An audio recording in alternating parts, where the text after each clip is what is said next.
तो बच्चों चौथा जो हमारी चीज़ आती है वो आती है improvement in this system of irrigation.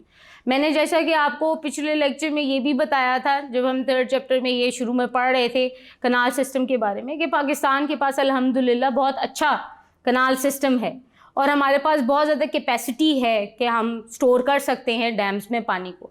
लेकिन अनफॉर्चुनेटली उस तरह हम लोग कंस्ट्रक्शन नहीं कर रहे डैम्स की, जिसकी वजह से हम सेव कर सकें वाटर को। अनफॉर्चुनेटली ये मसला है।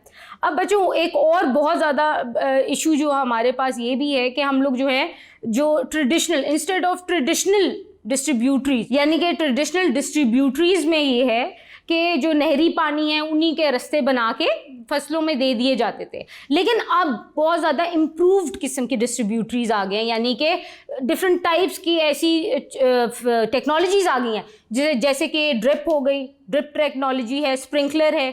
ड्रिप टेक्नोलॉजी के बारे में मैं थोड़ा सा आपको बताती चलूँ कि आपकी फसलों में ये करते हैं ड्रिप का, जैसे कि आपको मतलब पता है कि वो थोड़ा थोड़ा करके वो आता है, ठीक है। तो इसी तरह drip technology although it's expensive, थोड़ी सी महंगी है और वो हर कोई अफोर्ड नहीं कर सकता, आम फार्मर्स तो बिल्कुल भी नहीं। लेकिन ड्रिप टेक्नोलॉजी जो है उसमें होता क्या है कि वो ऑटोमेटिकली थोड़ा थोड़ा पानी करके आपकी फसलों को दिया जाता रहता है। उसके अलावा स्प्रिंकलर्स का तो आपको पता है कि स्प्रेड हो जाता है पानी, शावर की मदद से वो शावर्स लगा देते हैं डिफरेंट जगह पे, जिससे आपकी इरिगेशन जो है वो बेहतर हो जाती है और आपकी जब प्रॉपर डिस्ट्रीब्यूशन ऑफ वाटर होगी तो आपकी इरिगेशन अच्छी होगी, आपकी फसलें बेहतर तरीके से ग्रो करेंगी।